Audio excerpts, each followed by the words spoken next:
আসসালামু আলাইকুম রহমতুল্লাহ, কেমন আছেন? সবাইকে আমন্ত্রণ। আর মাত্র কয়েকদিন পরেই পবিত্র মাহে রমজান, আর মাহে রমজান উপলক্ষে আমরা অনেকেই দেশে টাকা পাঠাবো। জানিয়ে দেওয়ার চেষ্টা করব সর্বোচ্চ কোন ব্যাংকে আপনি টাকার রেট পাবেন।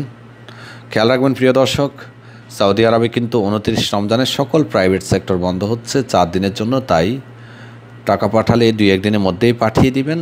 সবথেকে বড় কথা হলো, যদি ছুটির মধ্যেই আপনি দেশে টাকা পাঠাতে চান, সেক্ষেত্রে আপনাকে যেটি করতে হবে, হয় অ্যাপসের মাধ্যমে অথবা সরাসরি এটিএম বুথ থেকেই টাকা পাঠাতে হবে।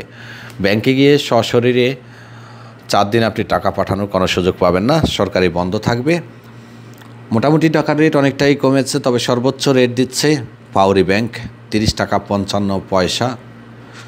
আশা করি আজকে তেমন একটা পরিবর্তন হবে না, তবে খেয়াল রাখবেন টাকার রেট কিন্তু পরিবর্তনশীল, যে কোনো সময় পরিবর্তন হতে পারে। 30 টাকা 55 পয়সা। আলিনমা ব্যাংকে যদি আপনি টাকা পাঠান আলিনমা ব্যাংকের মাধ্যমে, তাহলে 29 টাকা 1 রিয়াল সমমান পাচ্ছেন।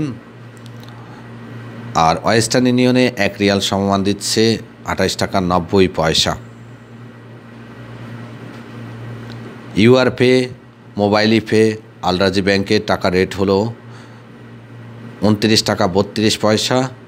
যদি মানিগ্রামের মাধ্যমে পাঠান তাহলে 29 টাকা 34 পয়সা, কিন্তু মানিগ্রামে পাঠালে আপনাকে ফি গুনতে হবে অনেক বেশি, 13 রিয়াল সাথে ব্যাট সহ।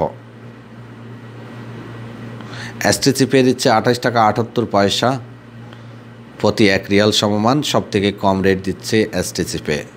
অন্যান্য ব্যাংকের রেট আমি হাতে পাইনি, এই ব্যাংকের অ্যাপসগুলো আমার কাছে আছে, তাই এগুলো থেকে দেখিয়ে দিয়েছি। মোটামুটি বেশিরভাগ লোক কিন্তু এই ব্যাংকের মাধ্যমেই টাকা পাঠিয়ে থাকেন। ধন্যবাদ, ভালো থাকবেন, আল্লাহ হাফেজ।